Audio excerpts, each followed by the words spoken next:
لا إله إلا الله محمد رسول الله صلى الله عليه وسلم. استووا استقيموا واعتدلوا رحمكم الله.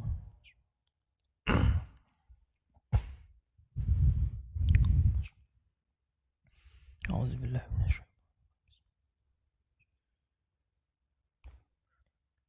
الله أكبر.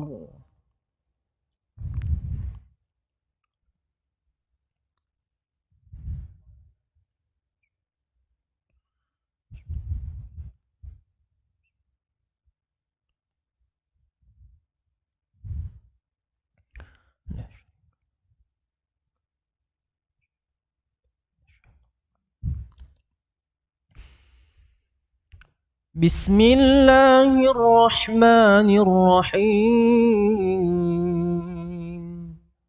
الحمد لله رب العالمين، الرحمن الرحيم، مالك يوم الدين. إياك نعبد وإياك نستعين. اهدنا الصراط المستقيم، صراط الذين أنعمت عليهم غير المغضوب عليهم ولا الضالين.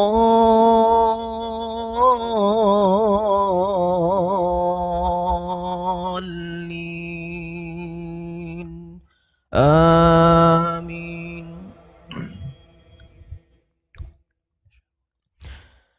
بسم الله الرحمن الرحيم. ويل لكل همزة لمزة الذي جمع مالا وعدده يحسب أن ماله أخلده كلا لينبذن في الحطمة وما أدراك ما الحطمة نار الله الموقدة التي تطلع على الأفئدة إنها عليهم مؤصدة في عمد ممددة. الله أكبر.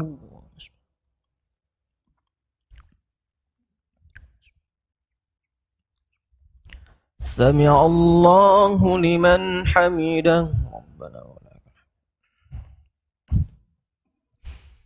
الله أكبر.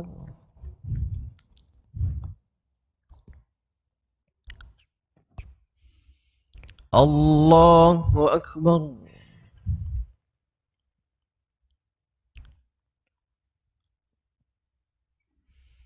الله أكبر.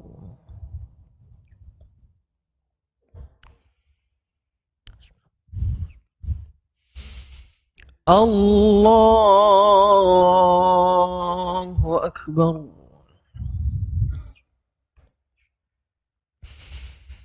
بسم الله الرحمن الرحيم. الحمد لله رب العالمين، الرحمن الرحيم، مالك يوم الدين. إياك نعبد وإياك نستعين. اهدنا الصراط المستقيم، صراط الذين أنعمت عليهم غير المغضوب عليهم ولا الضالين.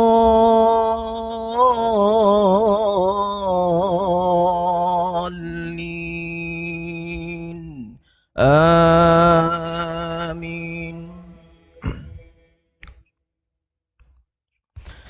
بسم الله الرحمن الرحيم. ألم تر كيف فعل ربك بأصحاب الفيل؟ ألم يجعل كيدهم في تضليل وأرسل عليهم طيرا أبابيل ترميهم بحجارة من سجيل فجعلهم كعصف مأكول. الله أكبر.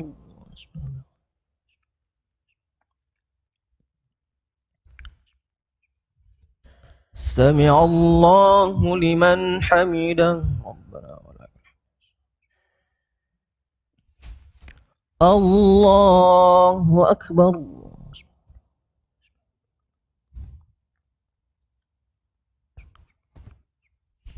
الله أكبر.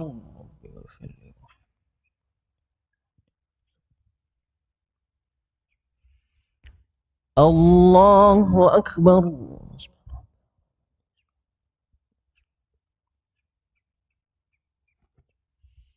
الله أكبر.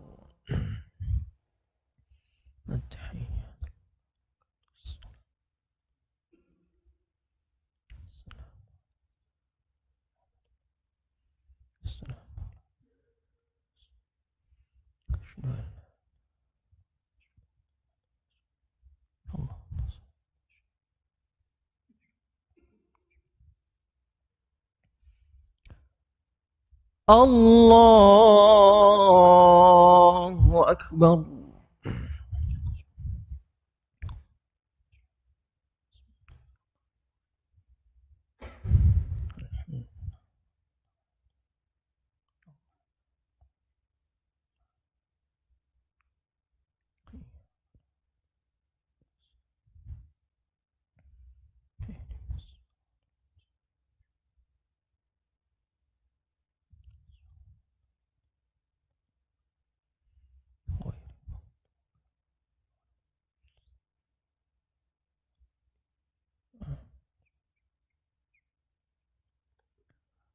الله أكبر.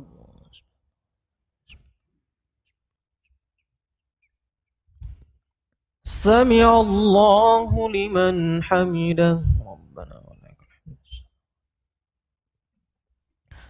الله أكبر.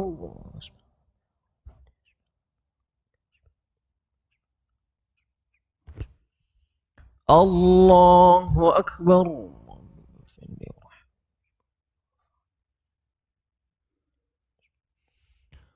الله أكبر.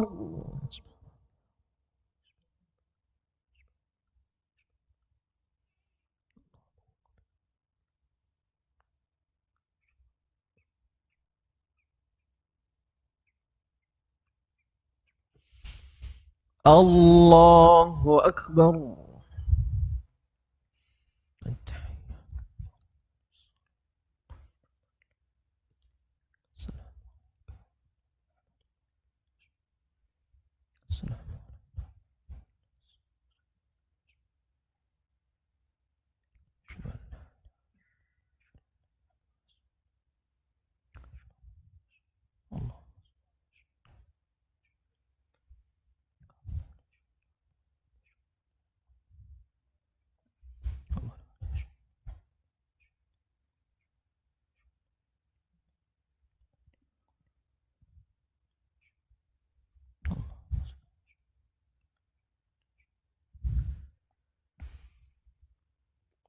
السلام عليكم ورحمة الله. السلام عليكم ورحمة الله.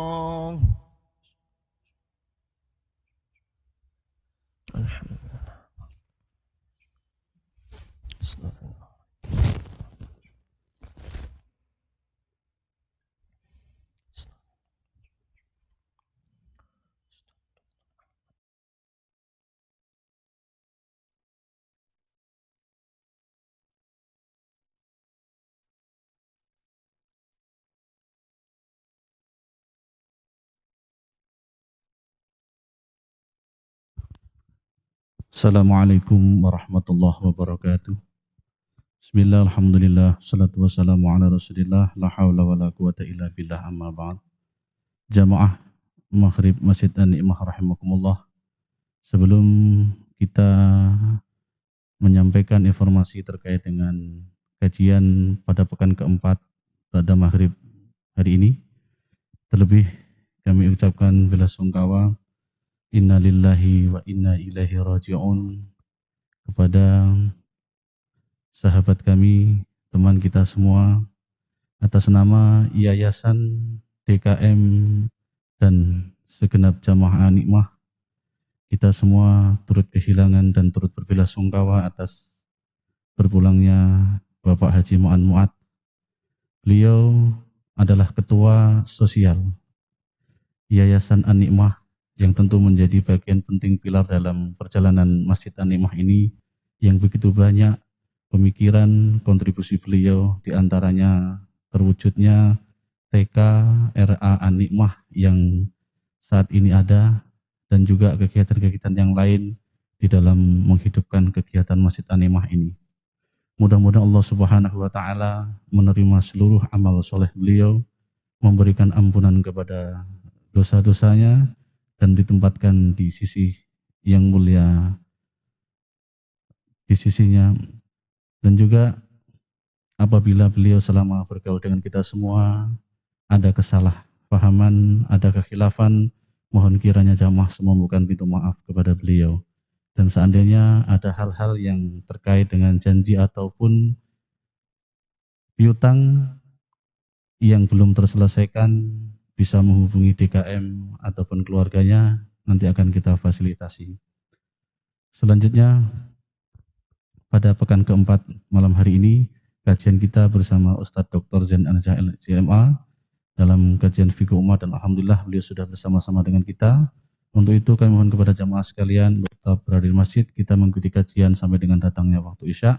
Kepada Ustadz dan jamaah kami ucapkan barakallahu. Assalamualaikum warahmatullahi wabarakatuh.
Bismillahirrahmanirrahim.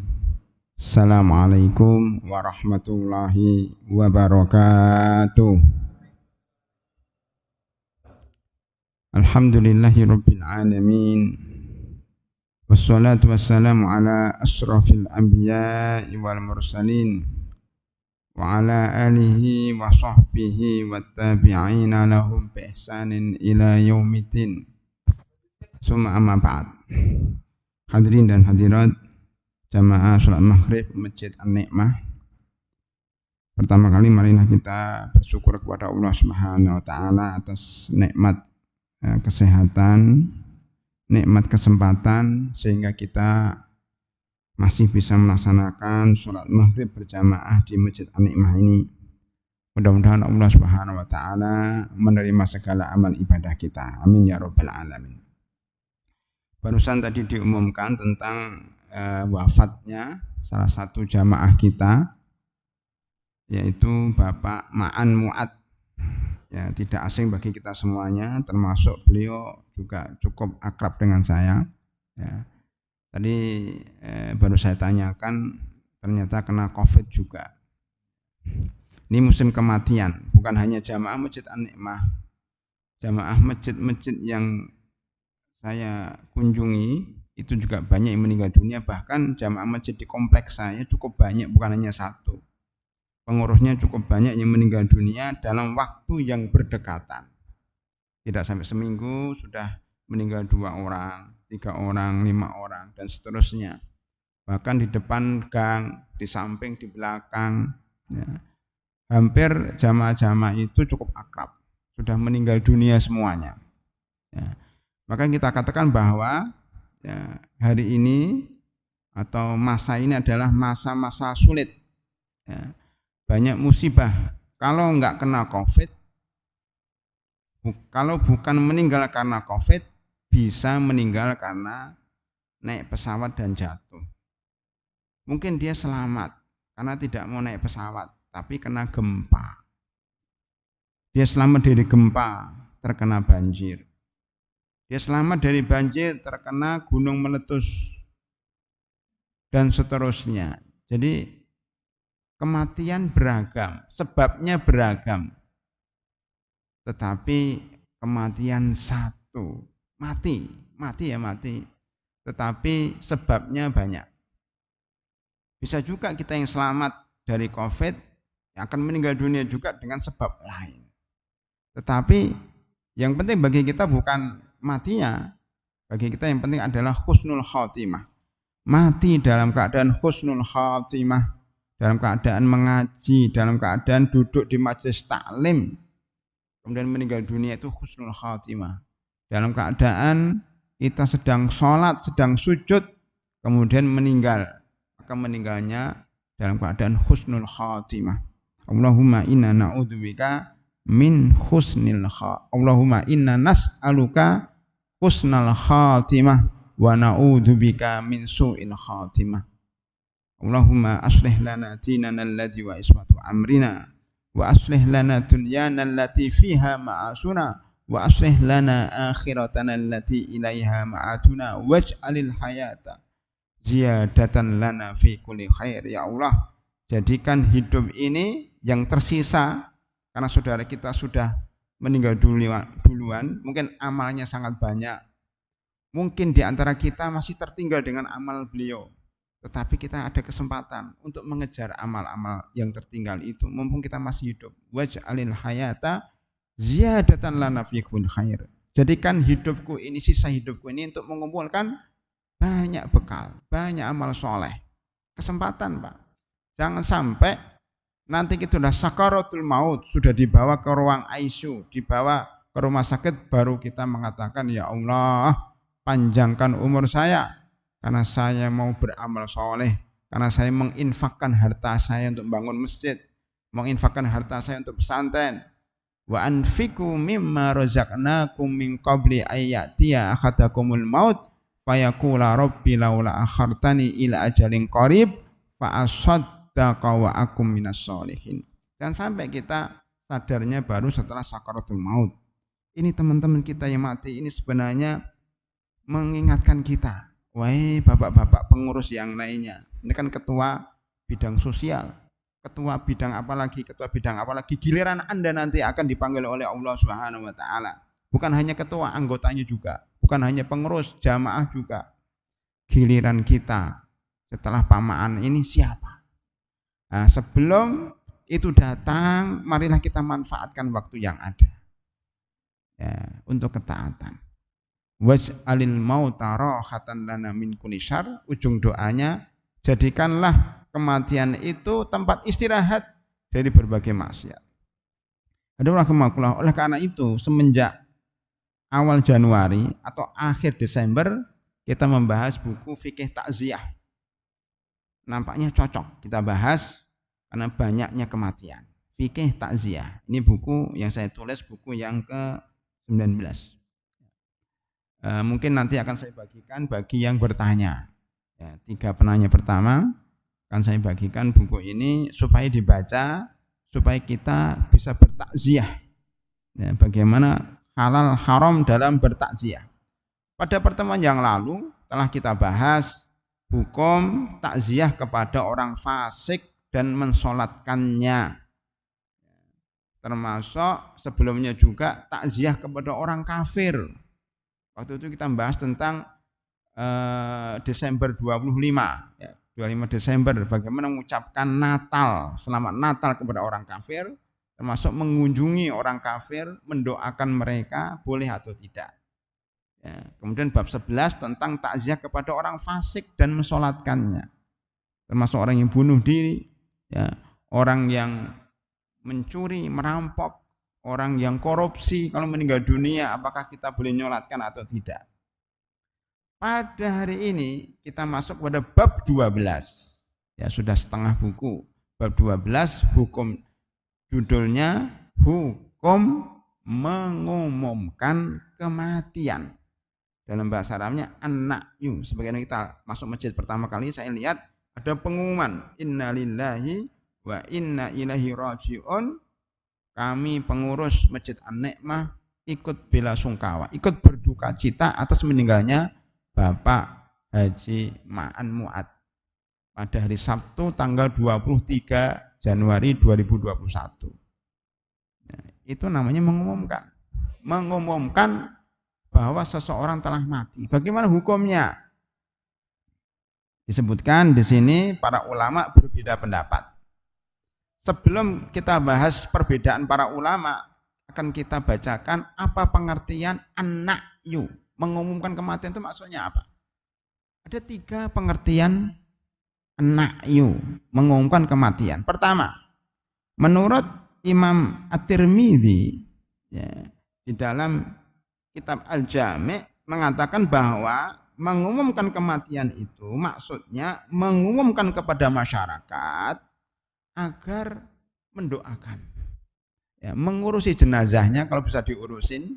Kalau di rumah sakit minimal kita mendoakan, mudah-mudahan amal perbuatannya atau amal solehnya diterima oleh Allah Subhanahu wa taala. Yang tadi yang diumumkan oleh pengurus, ya, itu maksudnya bahwa supaya jamaah ikut mendoakan.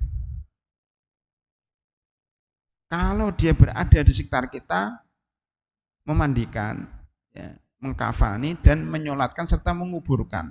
Jadi mengumumkan berkaitan dengan kewajiban orang hidup kepada orang mati. Kalau tujuannya seperti itu, maka dibolehkan. Pengertian an-na'yu yang kedua, sebagian disebutkan oleh Al-Qalyubi di dalam kitab Hasyiahnya, mengatakan an-na'yu adalah mengumumkan kematian seseorang dengan menyebut kemuliaannya dan kebanggaannya. Ini pengertian yang kedua, berbeda dengan pengertian yang pertama. Yang ketiga, ya, an-na'yu menurut ulama lain di dalam kitab Ibnu Hajar Al-Haythami yaitu Az-Zawajir an iktirafil kabair, tentang kitab kabair. Beliau mengatakan an-na'yu itu seperti an-niyahah. yaitu memuji-muji kebaikan mayit dengan suara keras. Jadi memuji-muji kebaikan mayit dengan suara keras, dengan mic, dan meratap kematiannya dengan tangisan yang meraung-raung. Nah, nomor 1 insya Allah boleh. Tapi nomor 2 dan nomor 3 ini sebagian ulama melarangnya. Bahkan nomor 3 dilarang. Karena apa? Menangis meraung-raung ya, atas kematian seseorang. Istrinya semuanya menyobekin bajunya, kemudian rambutnya diputar, itu kayak orang Arab jahiliyah, muter rambut itu. Kemudian mecahkan piring, gelas dan sebagainya. Itu anaknya yang dilarang. Teriak-teriak. Bahkan kalau nomor 2 ini sebutkan, banyak sebagian kalangan yang berlebihan di dalam memuji mayit. Disebutkan fulan begini, jasanya begini, sampai bahkan berlebihan. Yang jelas Pak, kalau ingin tahu anak yu yang jahiliyah itu adalah anak yu pengumuman kematian yang ditaruh di koran. Kalau dulu di koran. 1 halaman penuh yang harganya mungkin berapa juta itu, nyewa koran hanya sekedar menempel foto orang mati, kemudian disebutkan kehebatannya, bahkan disebut seluruh orang yang berduka cita, fulan, seakan-akan orang ini hebat. Itu yang dilarang. Itu dilarang. Dan alhamdulillah kita tidak seperti itu. Seandainya mengumumkan kematian, cukup orang-orang yang ada di sekitarnya. Tidak diumumkan, kecuali kalau tokoh ya, tokoh nasional diumumkan di televisi, ya. Itu silakan saja, tetapi tujuannya harus untuk mendoakan, bukan untuk dibangga-banggakan. Jadi ini ada 2 Pak. Tinggal innamal a'malu binniyat. Amal itu tergantung niatnya. Kalau niatnya mendoakan, itu boleh. Kalau niatnya berbangga, tahu niat dari mana? Allah yang maha tahu. Niat orang ngumumkan itu kalau dia bangga karena suaminya atau bapaknya ini tokoh, dia bangga supaya dikenal orang kematiannya, maka itu dilarang. Marilah kita lihat beberapa dalil yang membolehkan seseorang mengumumkan kematian dengan tujuan doa. Pertama, hadis Abu Hurairah radhiyallahu anhu bahwasanya beliau berkata, Rasulullah sallallahu alaihi wasallam pernah mengumumkan kematian Raja Najasyi. Raja Ethiopia, ya namanya dulu Habasyah. Raja Najasyi ini adalah raja yang sudah masuk Islam, tetapi diam-diam. Kenapa? Karena kanan kirinya ini masih Nasrani, masih kafir. Seluruh rakyatnya kafir. Kalau dia menyatakan keislamannya, dipastikan akan dibunuh atau digulingkan. Maka boleh menyembunyikan keislamannya demi kemaslahatan agama yang dia peluk. Itu Raja Najasyi. Yang kedua, peristiwa saudara atau kerabat Fir'aun ya, yang dia hidup di dalam istana Fir'aun ya, tetapi dia sudah masuk Islam diam-diam. Surat Al-Mu'min. Al-Mu'min itu orang beriman. Beda dengan Al-Mu'minun. Kalau Al-Mu'minun surat ke-23. Kalau Al-Mu'min surat yang ke-40. Alias surat Ghafir. Di situ diceritakan bahwasanya ada seorang laki-laki. Wa qala rajulun mu'minun min ali fir'auna yaktumu imanahu. Berkata seorang laki-laki kerabat dekat Fir'aun. Dia bilang sama Fir'aun yang selama ini sudah Islam, dia cuma baru di situ mengungkapkan, saya sebenarnya sudah lama masuk Islam, wahai Fir'aun. Cuma saya diam. Sekarang saya terus terang. Ataqtuluna rajulan ayyakula rabbi Allah wa qad ja'akum bil bayyinati min rabbikum. Kenapa kamu ingin membunuh Musa? Musa itu orang yang baik, membawa kebenaran. Kenapa engkau bunuh? Dia terus terang. Dan alhamdulillah di akhir hidupnya ditolong oleh Allah. Fir'aun enggak bisa menangkap dia. Fawaqahu lahu sayyi'ati ma makaru wa haqa bi ali fir'auna su'ul adzab. Justru Fir'aun tenggelam, keburu belum menangkap saudaranya ini. Jadi dari dua peristiwa ini para hadirin rahimakumullah, boleh seseorang menyembunyikan keimanannya karena takut dibunuh atau karena takut ditangkap atau untuk menghindari madharat. Termasuk Raja Najasyi, walaupun dia raja, takut dengan pengawalnya, takut dengan bawahannya. Ketika mati para hadirin rahimakumullah, itu tentunya tidak ada yang menyolatkan, tidak ada yang memandikan, tidak ada yang mengkafani. Maka Rasulullah SAW yang ada di Madinah, beliau ada di Habasah, Ethiopia, itu berapa ratus kilo nyebrang Laut Merah, nggak bisa hadir, nggak bisa takziah. Maka beliau mengumumkan kepada sahabat, wahai para sahabatku, inna lillah wa inna ilaihi rajiun.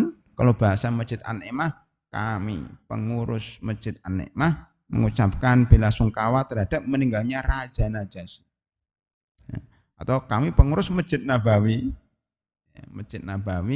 mengumumkan kematian Raja Najasyi. Yuk kita sholat gaib. Nah, ditanya loh, kenapa untuk Pak Ma'an nggak sholat gaib? Bedanya apa? Bedanya apa, Pak? Yang bisa jawab dapat satu buku. Bedanya apa antara Pak Ma'an yang kita sekarang ini beliau meninggal dunia dan kita nggak nyolatkan gaib? Padahal Raja Najasyi disolatkan gaib oleh Rasulullah Sallallahu Alaihi Wasallam. Fikih takziah, satu buku. Tapi kalau salah, ya denda. Ya tidak apa-apa, salah tidak apa-apa. Ya kalau benar dapat buku. Silakan Pak.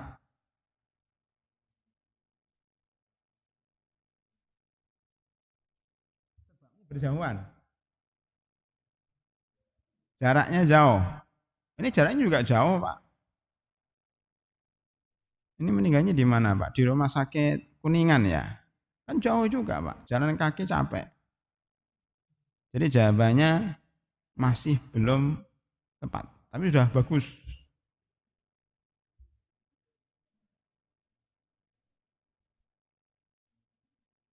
Ada yang bisa jawab lain? Fikih takziah hadiahnya.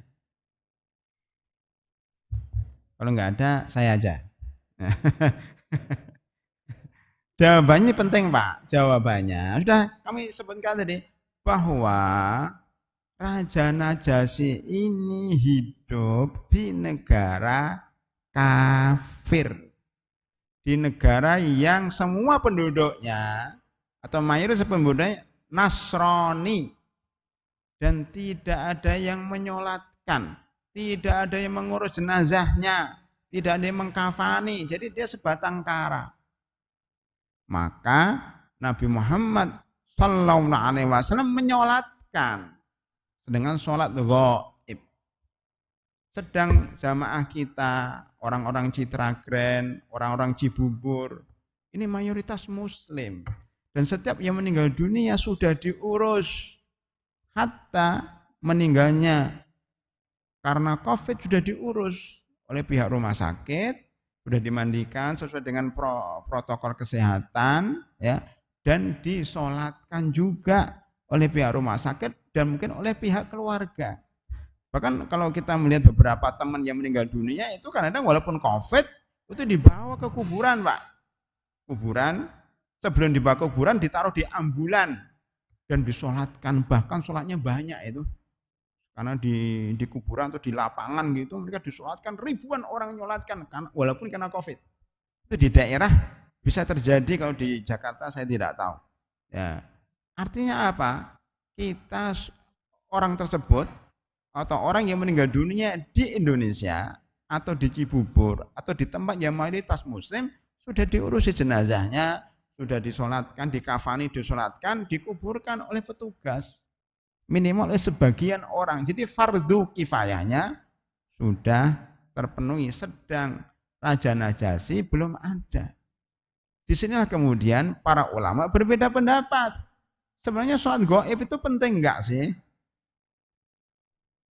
Ya, ketika Syekh Ali Jabir rahimahullah meninggal dunia, mungkin ada sebagian masjid menyolatkan sholat gaib. Atau sebagian tokoh meninggal dunia, kemudian kita menyolatkan sholat gaib. Ini para ulama berbeda pendapat. Nanti hukum sholat gaib nggak masuk sini. Nanti fikih sholat jenazah khusus. Ya. Minimal ada dua pendapat. Pendapat pertama bahwa sholat gaib hanya khusus orang-orang yang meninggal dunia di wilayah kafir seperti Raja Najasyi. Kenapa? Karena pada zaman Nabi Muhammad SAW yang meninggal dunia memangnya Raja Najasyi saja. Loh, ribuan orang meninggal dunia yang berjihad, yang tidak berjihad, yang kena taun, yang kena macam-macam banyak. Tapi tidak ada satu riwayat pun yang menyebutkan bahwa Rasulullah SAW itu sholat gaib kecuali Raja Najasyi, kecuali pada Raja Najasyi. Yang itu enggak pernah. Maka pendapat ini mengatakan tidak diperintahkan sholat gaib kecuali kepada yang meninggal dunia di wilayah kafir. Ya. Adapun sebagian ulama lain mengatakan boleh-boleh saja, ya tidak ada larangan. Masalahnya begini, kriterianya apa coba? Ini disolatkan gaib, ini tidak disolatkan gaib. Kriterianya apa? Kalau bukan ini wilayah di wilayah kafir, ini meninggal di wilayah kafir, di wilayah muslim, maka tidak disolatkan gaib. Karena kalau setiap orang meninggal dunia dan kita sholat gaib, alangkah capeknya kita, Pak. Coba hari ini yang meninggal dunia berapa? Apalagi membludaknya atau melonjaknya jumlah yang terkena COVID dalam waktu sehari. Yang meninggal berapa? Di seluruh Indonesia, di seluruh dunia, orang muslim. Tidak ada COVID saja, hampir tiap menit ada orang meninggal dunia. Bagaimana kalau ada COVID? Kita harus sholat gaib nggak jadi kajian, Pak. Jadi Bapak nggak sempat pulang untuk makan dan tidur karena setiap detik ada orang sholat gaib, ada orang meninggal dunia dan kita diberikan sholat gaib. Makanya muncullah pendapat ketiga. Oh kalau gitu gini aja, yang kira-kira tokoh, yang kira-kira perlu didoakan itu sholat gaib, tetapi yang biasa nggak sholat gaib itu pun sebenarnya lemah. Maka sebenarnya kalau saya pribadi ya mengikuti pendapat yang mengatakan bahwa sholat gaib itu hanya untuk orang-orang seperti Raja Najasyi yang meninggal dunia di wilayah orang kafir dan tidak ada yang mengurus. Selesai, kita tenang, Pak. Lah terus kita doakan saja. Sholat itu kan mendoakan, Pak. Kita kewajiban kita mendoakan Allahumma ighfir lahu warhamhu wa'afi wa'fu anhu, ditulis di sini kan. Itu dianggap sudah sholat. Karena makna sholat itu adalah doa. Lebih ringan, Pak. Itu yang lebih kuat. Tetapi kalau ada imam mengajak sholat gaib, ya kita sebagai makmum ikut. Ya, itu kan perbedaan pendapat. Tetapi kalau ditanya apakah perlu sholat gaib, nggak perlu. Cukup mendoakan.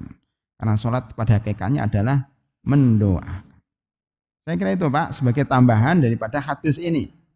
Padahal itu mestinya di fikih sholat jenazah. Yang kedua, hadis ini menarik juga, Pak. Hadis dari Abu Hurairah juga, bahwa beliau berkata, suatu ketika seorang marbot, ini marbotnya alhamdulillah sehat walafiat, seorang marbot masjid itu meninggal dunia. Ada yang mengatakan marbotnya seorang perempuan, ibu-ibu tua, janda tua, yang tidak punya kerjaan, direkod, suruh kerja di masjid, digaji. Nah, itu kan bisa. Kita membantu orang itu tidak harus mesti diberi uang. Enggak. Tapi juga direkod. Ini enggak ada kerjaan, kasihan yatim piatu atau apa. Udah rekod ke masjid, bersihkan masjid, nanti digaji. Itu juga bantuan. Begitu juga pada zaman Nabi Muhammad SAW, seorang marbot, ada yang mengatakan seorang perempuan tua, kulitnya hitam, mungkin wajahnya enggak cantik, ya menjadi marbot. mengumpulkan sampah-sampah masjid. Suatu ketika meninggal dunia. Tapi sepi dari pengumuman. Karena dianggap ini bukan pengurus, ini juga bukan orang intelektual, hanya ibu-ibu tua, ya mungkin orang jalanan tapi direkod. Jadi orang nggak peduli dia mati nggak mati. Itu terjadi pada zaman Nabi Muhammad SAW. Suatu ketika beliau datang ke masjid nanya, mana ibu fulan? Kok nggak kelihatan?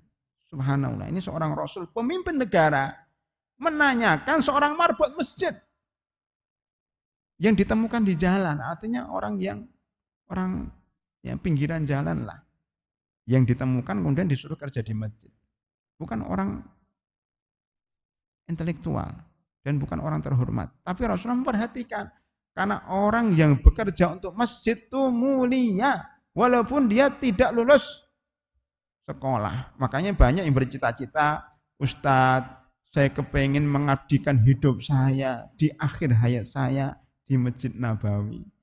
Gimana saya caranya bisa ke Masjid Nabawi? Sudah jadi marbot di sana. Kemudian meninggal dunia di Madinah. Sebagaimana cita-cita Umar bin Khattab. Ya Allah, matikan saya di kota Madinah. Maka Allah mengabulkan doanya. Beliau meninggal dunia dalam keadaan sholat subuh. Jadi imam, dibunuh orang kafir. Berarti syahid. Dalam keadaan sholat subuh. Masya Allah, ini ahli surga Umar bin Khattab. Kita boleh bercita-cita seperti itu. Maka Bapak dan Ibu sekalian, kalau memang kepingin menjadi marbot di Masjid Nabawi, silakan. Banyak kesempatan. Saya terakhir berapa tahun yang lalu, saya terakhir di Madinah itu 5 tahun yang lalu mungkin ya. Itu sudah banyak teman-teman Indonesia yang muda-muda itu menjadi pembersih, bukan pembersih masjid ya, pembersih itu orang Bangladesh, Pakistan. Lah apa kerjaan orang Indonesia? Lebih mulia dikit apa? Mengatur mushaf. Jadi mushaf itu saking banyaknya masjid Madinah, saking luasnya masjid Madinah dan saking banyaknya Al-Quran dan mushaf itu ada petugas khusus Pak. Di sini nggak perlu petugas, sudah rapi karena memang jarang diambil, begitu aja. Kalau masjid Madinah itu kan ribuan orang, jutaan, sekarang muat 5, kalau masjid Mekah muat 5 juta, kalau masjid Madinah berapa juta saya nggak tahu. Itu kan Qurannya banyak banget. Kadang orang ngambil nggak rapi, orang ngambil, orang Indonesia Pak, kopiah gini rapikan. Itu mulia Pak. Nggak pernah keluar dari Masjid Nabawi. Bahkan yang menarik, ada orang Rusia yang mungkin marbot di situ. Dia pegawai di situ. Setiap hari mendengar para imam baca Al-Quran. Setiap hari. Ternyata apa Pak? Ternyata lama-lama dia hafal lagunya setiap imam sholat.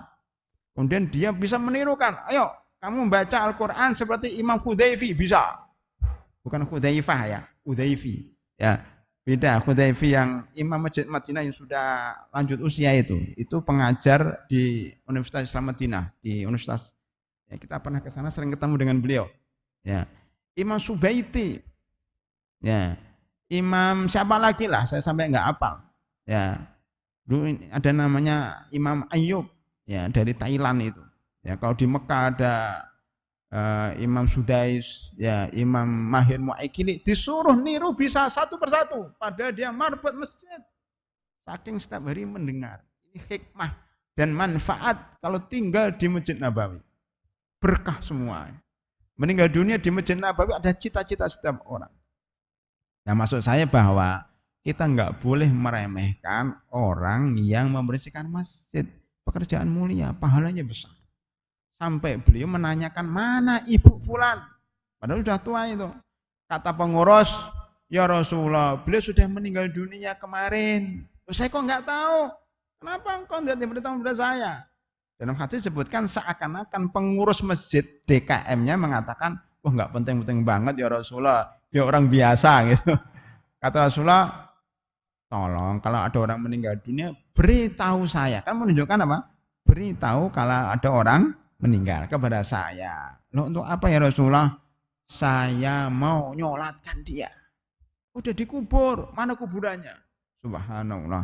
Mana kuburannya? Maka ditunjukkan kuburannya. Nah, tentunya dalam fikih, nanti fikih kuburan, maksudnya fikih menguburkan, itu salah satu petunjuknya nggak boleh menguburkan di pekuburan umum. Ya, maksudnya pekuburan antara muslim dan non muslim digabung jadi satu, nggak boleh. Pekuburan umum boleh jika pekuburan itu khusus muslim. Ya. Karena ada teman daerah sini ya, pernah ketemu berapa tahun yang lalu, itu pernah teman itu ketabrak kecelakaan dan kepalanya itu jadi gepeng gitu. Dan dia sempat mati suri 3 bulan atau 6 bulan. Saya lupa, saya pernah berbincang-bincang di Cibubur ini, bukan di masjid tapi daerah sini. Dia cerita, Ustadz, selama saya mati suri, ya kan hidup lagi ya. Udah 3 bulan, 6 bulan hidup lagi. Saya melihat alam akhirat, alam barzah. Ya. Sampai sekarang Pak, dia hidup ini kalau lewat kuburan muslim tenang, nggak ada suara. Tapi ketika melewati kuburan orang kafir, itu dia dengar teriakan wah, wah, wah. Jadi dipukulin. Saya dengar cerita dari siapa ya? Kemarin saya dengar cerita zaman dahulu ada seorang anak dari seorang ulama atau tokoh gitu dikuburkan di kuburan sampingnya itu orang kafir. Ketika sudah meninggal dunia, bapaknya ini bermimpi dengan mayit ini. Apa yang kamu dapat? Dia mengatakan, kenapa engkau kuburkan saya di samping orang kafir? Kenapa memangnya? Saya nggak bisa tidur dalam kuburan karena terganggu dengan suara orang kafir yang disiksa. Dan itu benar, Pak. Lihat dalam buku-buku fikih disebutkan. Jadi orang kafir itu dalam kuburan disiksa. Teriak-teriak. Sedang orang Islam dalam kuburan tidak disiksa. Maka ketika dia tidur, ini orang kafir tetangganya itu wah, dia terganggu. Itu salah satu hikmah kenapa jangan dekat-dekat dengan kuburan orang kafir. Ya, ini penting Pak ya. Jadi nanti kalau kita meninggal dunia, wasiatkan saya dikuburkan di pekuburan muslim supaya nggak terganggu orang kafir yang dipukulin oleh malaikat. Saya teruskan. Jadi Nabi Muhammad SAW langsung ke kuburannya ibu yang meninggal itu. Kemudian sholat di situ, sudah malam, sudah jam segini, mana kuburannya? Dikejar itu oleh Rasulullah SAW. Kemudian beliau sholat jenazah di kuburan.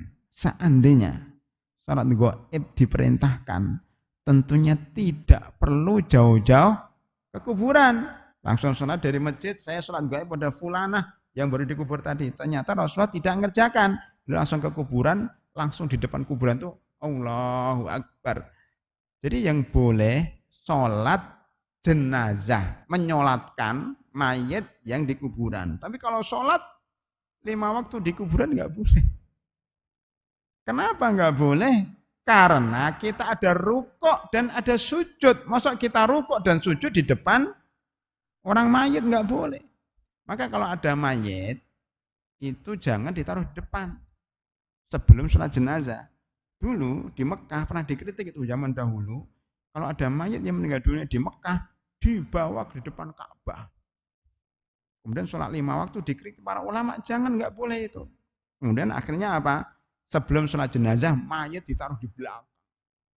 Kalau sudah selesai sholat jamaah, baru kemudian dibawa mayitnya ke depan, baru disolatkan jenazah. Maka nanti kalau ada mayit yang mau disolatkan, taruh belakang dulu Pak. Ya, jangan sampai kita sholat di depan mayit. Setelah selesai sholat 5 waktu, baru dibawa ke depan. Itu lebih baik. Ya. Jadi rahimakumullah, itulah cerita bagaimana Rasulullah SAW menyolatkan jenazah kepada ibu-ibu marbot. Ya, walaupun dari kalangan yang tidak diperhitungkan, tapi beliau menghormati. Subhanallah, luar biasa akhlak beliau. Yang ketiga, hadis ketiga berhubungan dengan kematian, bahwasanya beliau pernah mengumumkan dalam khutbah. Ini penting. Mengumumkan dalam khutbah. Ketika khutbah ini beliau ceramah. Kayak gini ini kan ini ceramah. Dalam khutbah beliau cerita, ayyuhan nas wahai manusia, sekarang ini Zaid, Ja'far dan Ibnu Rawahah, Abdullah bin Rawahah meninggal dunia dalam perang. Jadi beliau itu tahu dalam perang itu diutus tuh kan Zaid dalam perang Mu'tah kalau nggak salah, Zaid itu meninggal dunia, Zaid bin Harithah, ya, bapaknya Usamah. Ya. Ini dulu anak angkatnya Rasulullah SAW atau dulu adalah budaknya Khadijah, ya, kemudian diberikan kepada Rasulullah SAW, dimerdekakan oleh Nabi Muhammad SAW. Dulu dijadikan anak angkat, ketika larangan anak angkat keluar dalam surat Azab, beliau tidak menjadikan anak angkat. Tapi beliau adalah orang yang bagus Islamnya. Zaid bin Harithah meninggal dunia, kemudian benderanya diambil oleh Ja'far bin Abi Thalib, paman beliau, meninggal dunia juga ya dalam perang. Kemudian benderanya diambil oleh Abdullah bin Rawahah. Beliau meneteskan air mata, 3 sahabatnya meninggal dunia dalam perang. Kemudian dipanggil, kemudian diambil benderanya oleh Saif min Suyufillah, pedang Allah yang bernama Khalid bin Walid, kemudian menang dalam perang Mu'tah. Ya. Jadi rahimakumullah, itu menunjukkan bahwa boleh mengumumkan kematian ya di depan para jamaah, bahkan ketika khutbah Jumat demi untuk mendoakan. Ya. Jadi boleh kalau tujuannya mendoakan. Ya. Jadi rahimakumullah. Kemudian dalil yang keempat disebutkan di sini para hadirin rahimakumullah, ya. Sabda Rasulullah sallallahu alaihi wasallam, ya, idza inna akhakum qad mata fashhadu janazatahu. Ya. Ketika suatu majlis begini diberitahu, bapak-bapak, tadi fulan meninggal dunia. Yuk kita menghadiri sholat jenazah. Boleh. Jadi beliau mengatakan seperti itu. Artinya apa? Memberitahu supaya memperbanyak orang yang sholat jenazah. Adapun pendapat kedua yang mengatakan dilarang bukan kematian, karena ada hadis mengatakan Rasulullah SAW melarang orang untuk mengumumkan kematian. Maka dijawab, maksudnya kalau mengumumkan kematian itu tujuannya bangga-bangga terhadap mayit, itu enggak boleh. Ya, tetapi kalau tujuannya agar mendoakan, itu dibolehkan. Ya. Ini bab 12 alhamdulillah sudah dianggap selesai. Dan mudah-mudahan bermanfaat. Jadi sekali lagi para hadirin rahimakumullah, kesimpulannya, kalau ada orang meninggal dunia jangan kita kemudian mengumumkan di koran-koran dengan satu halaman penuh, kemudian ditulis seluruh yang meninggal, yang bertakziah, seakan-akan dia orang besar, ya. Kemudian ya dibangga-banggakan orang yang mayit ini, yang mati ini, itu enggak boleh. Cukup kita mengatakan dia orang baik. Bahkan sebenarnya ada hadis kalau jenazah disaksikan kebaikannya oleh 40 orang soleh, tidak syirik kepada Allah Subhanahu wa taala, itu syafaat. Jadi kalau kita ini enggak syirik kepada Allah, mendoakan dan mengatakan orang baik, pamaan baik orangnya, itu sudah cukup. Persaksian ya manusia sebelum disaksikan oleh malaikat. Artinya itu berita gembira bagi beliau sebelum beliau nanti dihisab pada hari kiamat, kan sudah disaksikan teman-temannya. Itu pentingnya kita jadi jamaah masjid, Pak. Kalau kita jadi jamaah masjid, jamaah yang rajin, teman-temannya menganggap kita baik, itu sudah cukup.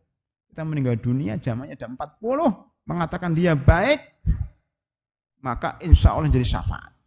Dan tidak perlu, menurut saya pribadi, tidak perlu kita mengatakan, bapak-bapak ini baik kan? Baik.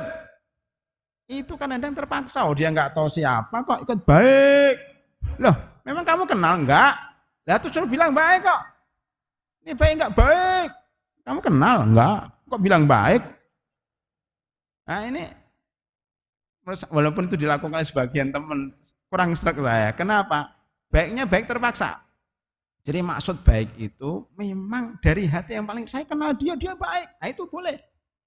Oh dia nggak kenal kok. Nah itu maksudnya begitu. Jadi maksud disaksikan 40 orang yang kenal dia.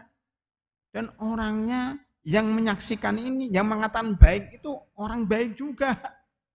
Maka dalam mahfudnya disebutkan anil mar'i la tas'al was'al qarinah fa innal qarina bil muqarini muqtadi. Yak tadi.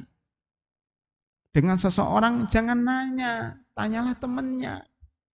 Karena sesungguhnya teman dengan teman itu mengikuti. Maka kalau kita ingin melihat seseorang, lihatlah teman-teman bergaulnya siapa.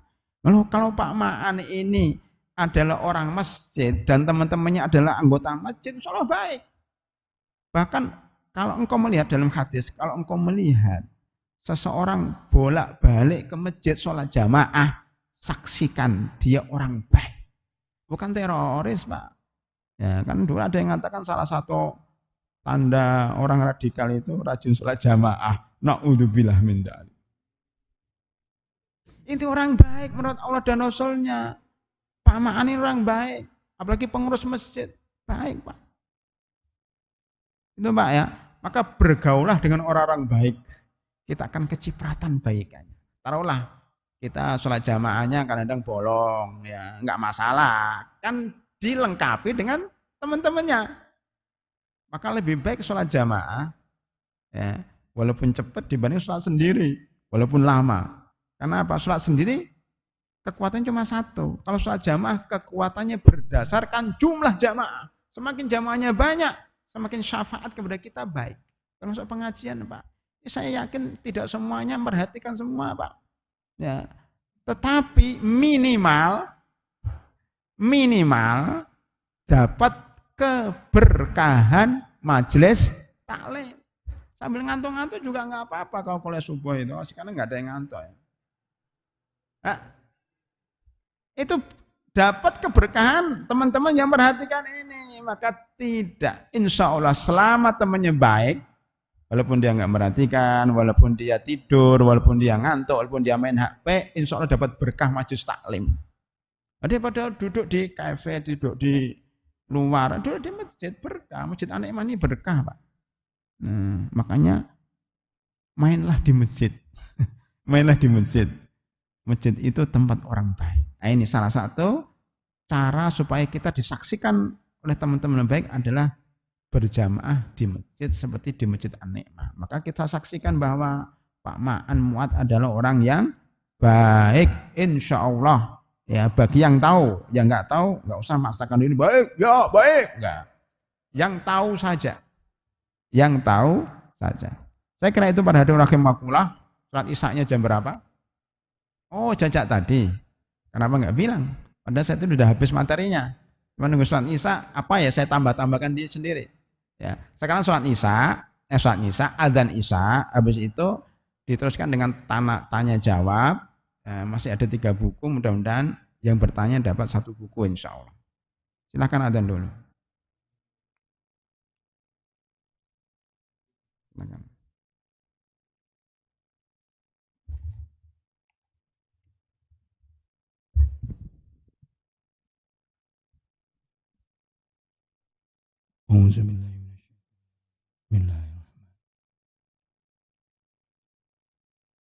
Allahu Akbar, Allahu Akbar.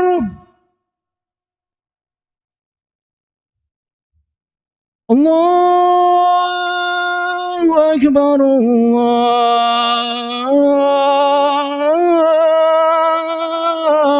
Akbar.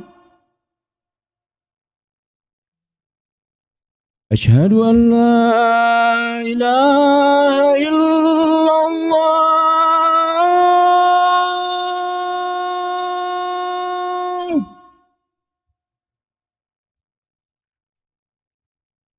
أشهد أن لا إله إلا الله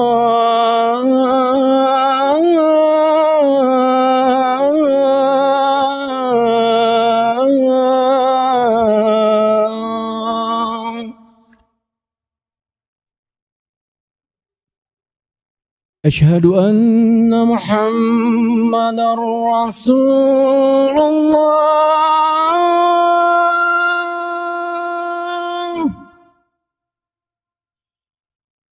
أشهد أن محمد رسول الله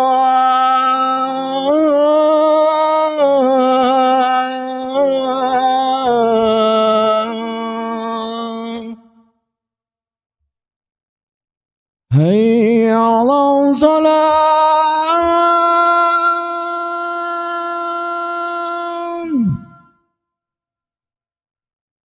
هيا على الصلاة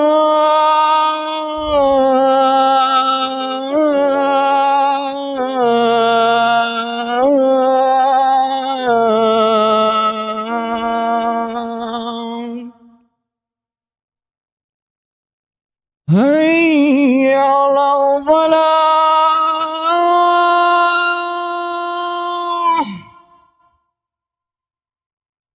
هيا على الفلاح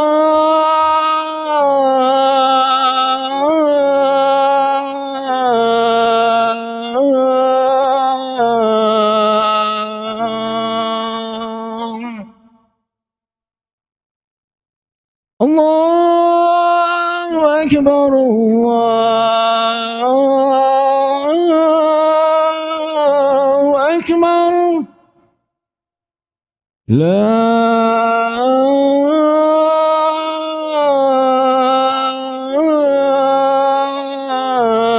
إله إلا الله La ilaha illallah.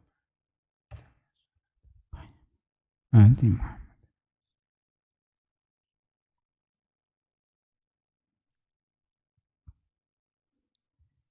Baik para hadirin rahimakumullah, sambil menunggu iqamat silahkan bertanya. Silakan Bapak yang pertama kali.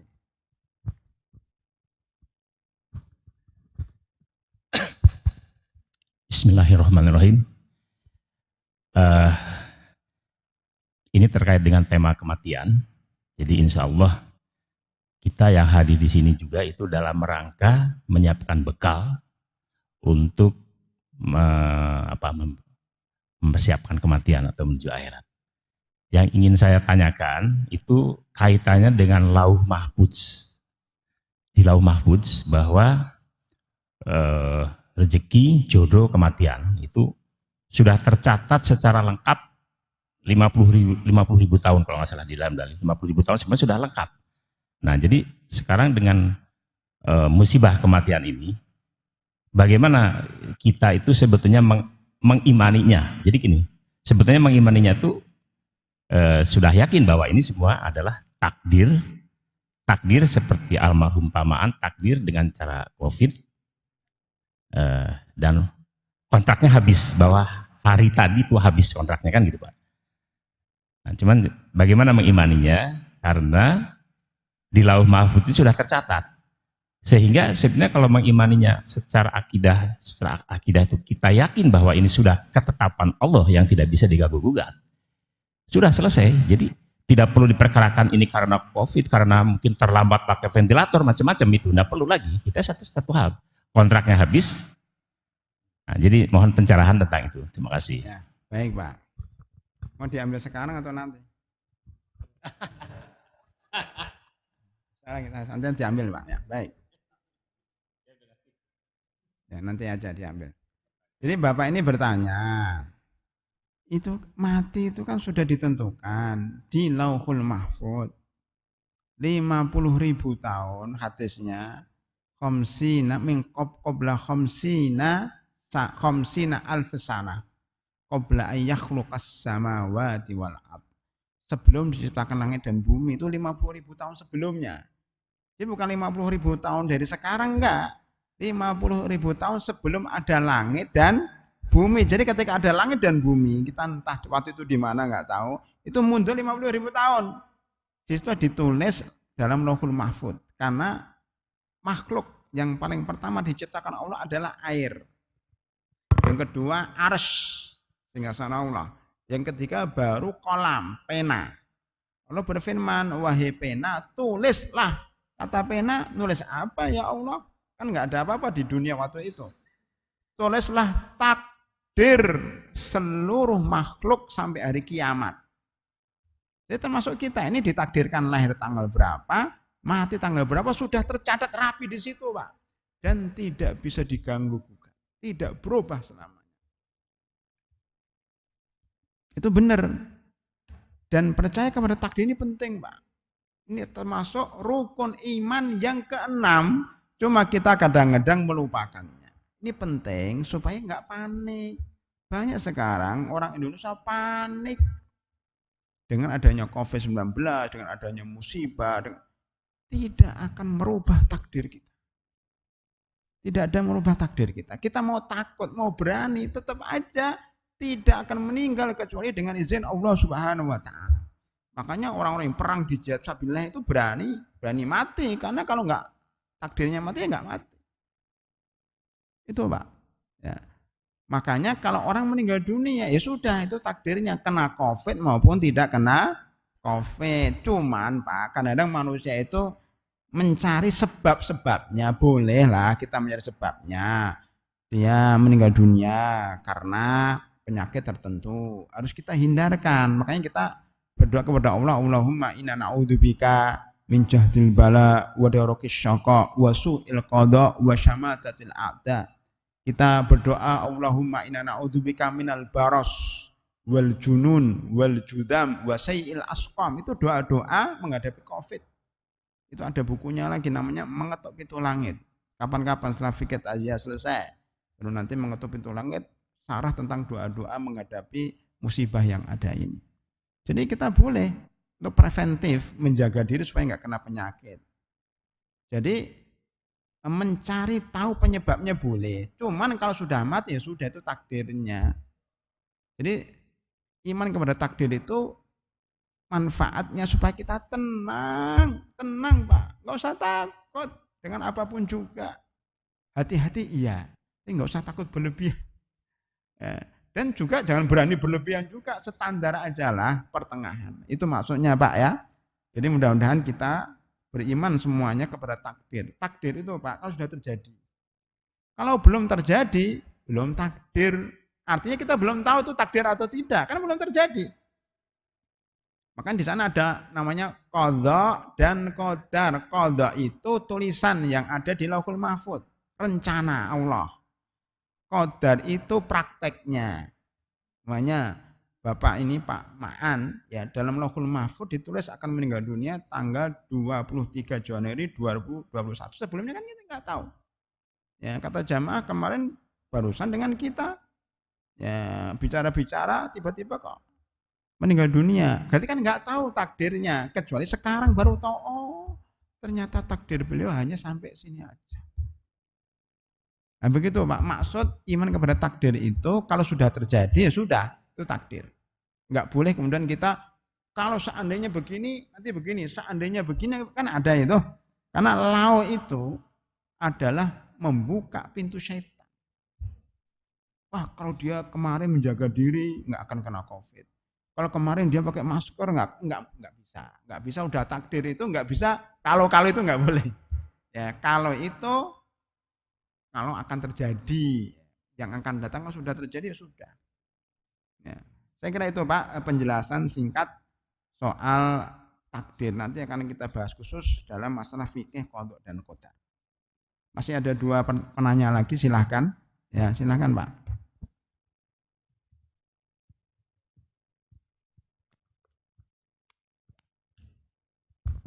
Assalamualaikum Pak Ustadz. Assalamualaikum. Biasanya kalau si mayat sebelum dikubur itu pihak keluarga mengumumkan barangkali si mayat ada sangkut paut utang. Setelah dikubur pihak ada yang punya piutang itu datang ke keluarganya, terus keluarganya kurang mampu. Terus bagaimana solusinya untuk si mayat itu Pak? Ya baik. Jadi pada pertemuan yang lalu telah kita bahas bagaimana dampak utang kepada kematian. Maksud saya Rasulullah Shallallahu Alaihi Wasallam tidak mau menyolatkan mayit yang punya utang. Tetapi kalau ada temannya mau bayar, boleh. Waktu itu belum ada kas negara. Setelah ada kas negara dan orang Islam kaya, negara Islam kaya waktu itu setelah perang, maka setiap yang meninggal dunia dan punya utang ditanggung negara. Mestinya Indonesia kayak gitu. Bukan malah utang lagi. Justru bagaimana caranya membayar utang rakyat. Ini yang benar. Mana rakyat yang punya utang belum bayar? Kami negara datang. Kan kami bayar. Nah, nggak usah mikir negara, mikir Masjid An-Nikmah dulu lah. Anggap saja An-Nikmah ini mewakili bagian dari negara. Masjidnya mewah kayak gini. Makanya membuka barang siapa jamaah Masjid An-Nikmah punya utang dan nggak mampu membayar, datang ke Masjid An-Nikmah. Insya Allah akan diselesaikan. Nah, itu berarti Masjid An-Nikmah mewakili negara. Yang belum mampu, negara itu belum mampu, Masjid An-Nikmah sudah mampu. Hebat itu, swasta ya. Nah, begitu Pak. Jadi kalau bisa masyarakat ya, orang-orang yang kaya, kita infak atau apa saja berkontribusi untuk membayarkan teman kita yang nggak mampu ini. Karena kalau nggak dibayar Pak, itu masuk surganya tertunda. Bahkan Rasulullah tidak mau nyolatkan dia. Bahaya kan, utangi penting. Adapun yang piutang, bukan hanya utang ya, harus ditambah yang punya utang maupun piutang. Utang itu mayatnya utang. Kalau piutang itu mayatnya diutangin. Lah bapak-bapak sekarang yang masih punya piutang dengan Bapak Maan juga harus bayar dong. Mentang-mentang udah mati kemudian nggak dibayar, nggak boleh juga. Itu akan ditanya pada hari kiamat. Makanya baik yang punya utang maupun piutang diselesaikan. Itu hak manusia, harus segera diselesaikan. Saya kira itu Pak ya. Jadi teman-temannya, keluarganya itu harus membayarkan. Kecuali kalau yang punya utang mengatakan, wah nggak apa-apa, dia sudah meninggal dunia juga, saya anggap ikhlas. Wah bank-bank aja, setahu saya ya, kalau saya nggak bermain di bank, tapi setahu saya bank-bank yang diutangin, kalau orangnya mati dianggap lunas, bener nggak? Atau nggak semuanya? Sebagian ya. Sebagian kantor itu kalau orangnya beri kredit, terutama kreditnya orangnya mati ya sudah lunas. Ya, kenapa kita nggak bisa seperti itu? Itu sebagai tambahan. Satu lagi Pak, ngomong bukunya masih satu ini nganggung ini. Masa saya bawa pulang lagi? Satu lagi, udah. Ini berarti kalau nggak ada untuk bulan depan. Ya, saya kira itu pada Rahimahullah. Mudah-mudahan kajian kita ini bermanfaat ya, dan mudah-mudahan bisa meluruskan amal kita, niat kita, dan mudah-mudahan kalau kita meninggal dunia diberikan husnul khatimah. Allahumma inna na'udzubika min su'il khatimah wa nas'aluka husnul khatimah. Amin ya rabbal alamin. Wabillahi taufiq wal hidayah. Assalamualaikum warahmatullahi wabarakatuh.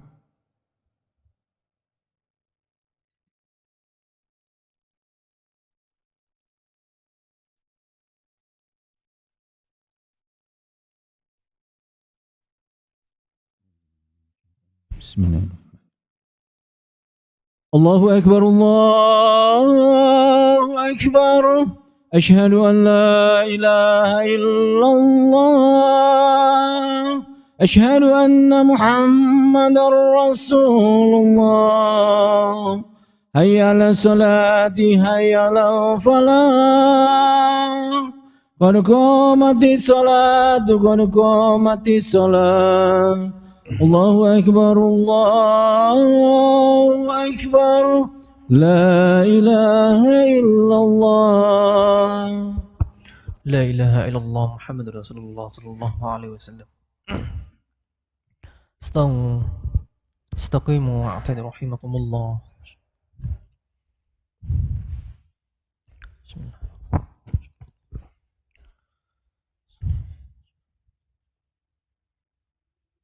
الله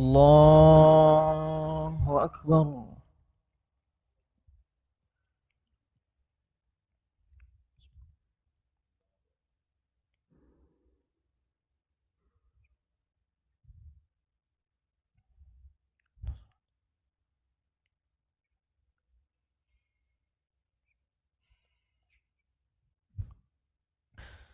بسم الله الرحمن الرحيم الحمد لله رب العالمين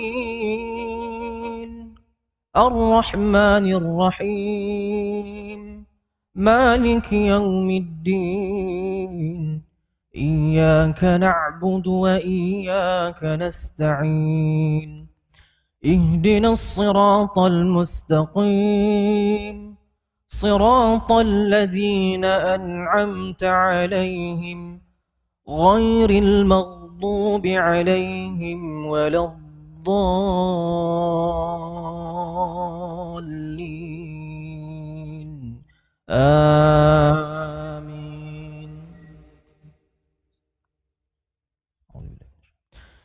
ليس البر أن تولوا وجوهكم قبل المشرق والمغرب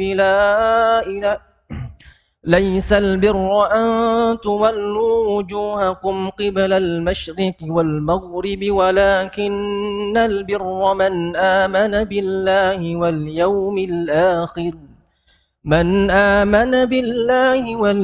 الآخر والملائكة والكتاب والنبيين وآتى المال على حبه ذوي القربى واليتامى والمساكين وابن السبيل والسائلين وفي الرقاب وأقام الصلاة وآتى الزكاة والموفون بعهدهم إذا عاهدوا والصابرين في البأساء والضراء وحين البأس أولئك الذين صدقوا وأولئك هم المتقون.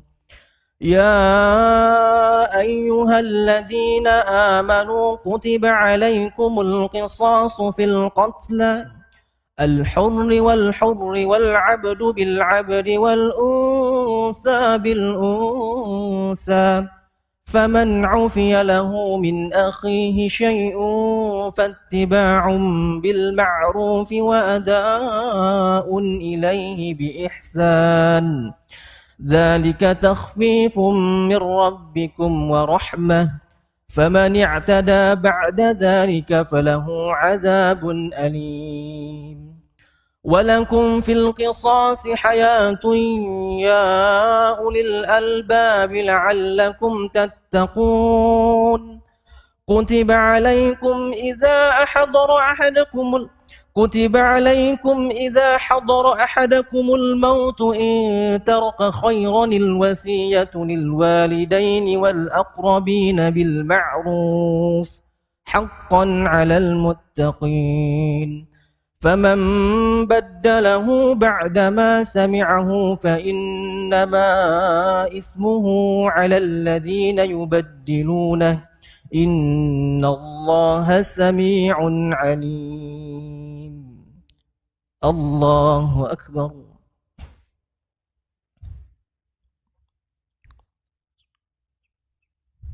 سمع الله لمن حمده ربنا ولك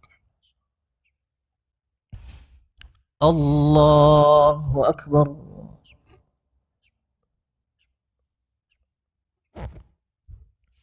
الله أكبر.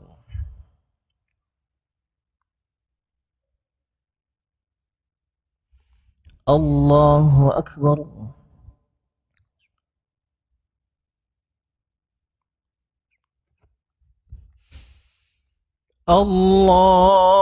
الله أكبر.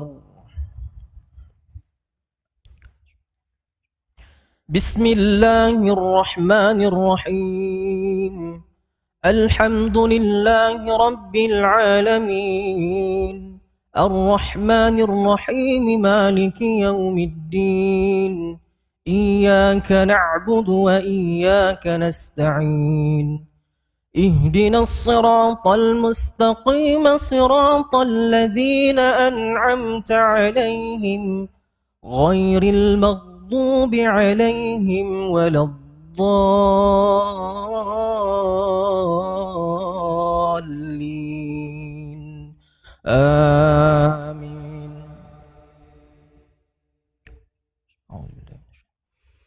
فمن خاف من موص جنفا أو إثما فأصلح بينهم فلا إثم عليه إن الله غفور رحيم.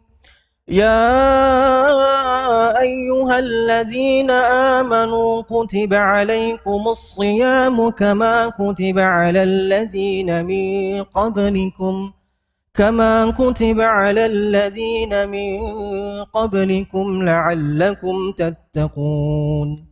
أياما معدودات، فمن كان منكم مريضا أو على سفر فعدة من أيام أخر، وعلى الذين يطيقونه فدية طعام مسكين، فمن تطوع خيرا فهو خير له، وأن تصوموا خير لكم إن كنتم تعلمون. الله أكبر.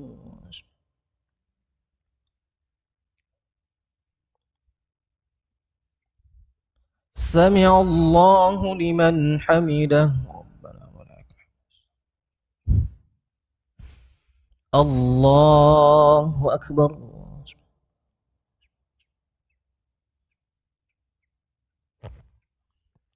الله أكبر.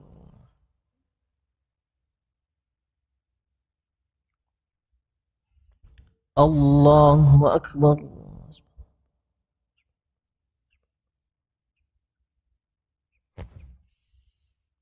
الله أكبر.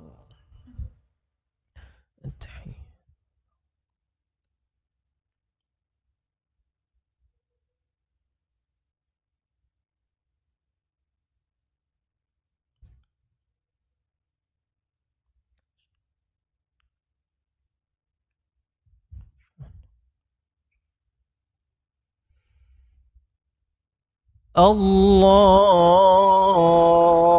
أكبر.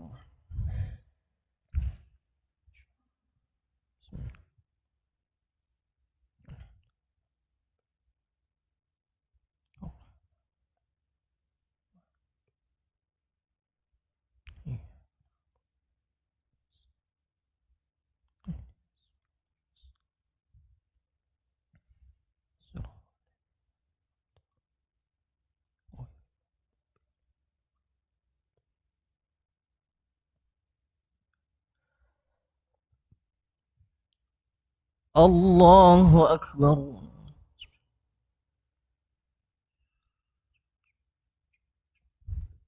سمع الله لمن حمده.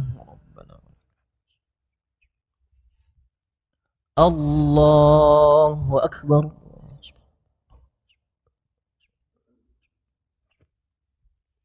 الله أكبر.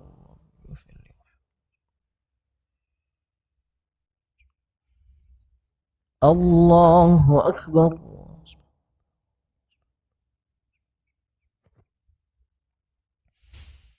الله أكبر.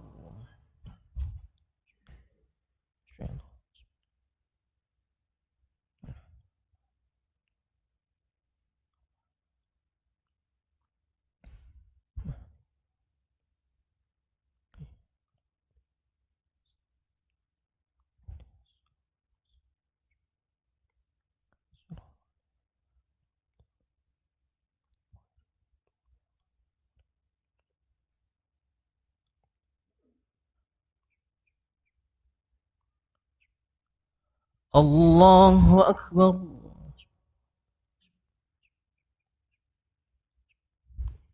سمع الله لمن حمده. الله أكبر.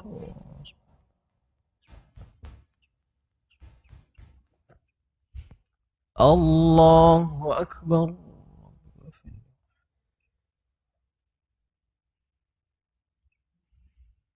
الله أكبر.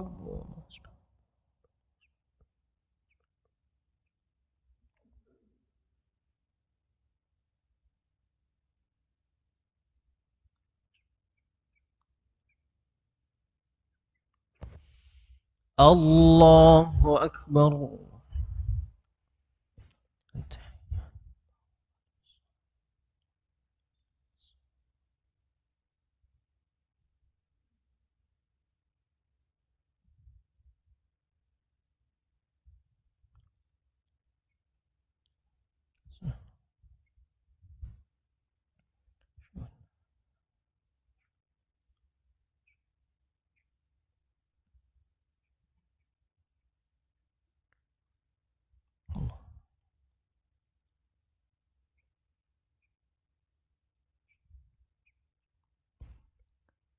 السلام عليكم ورحمة الله.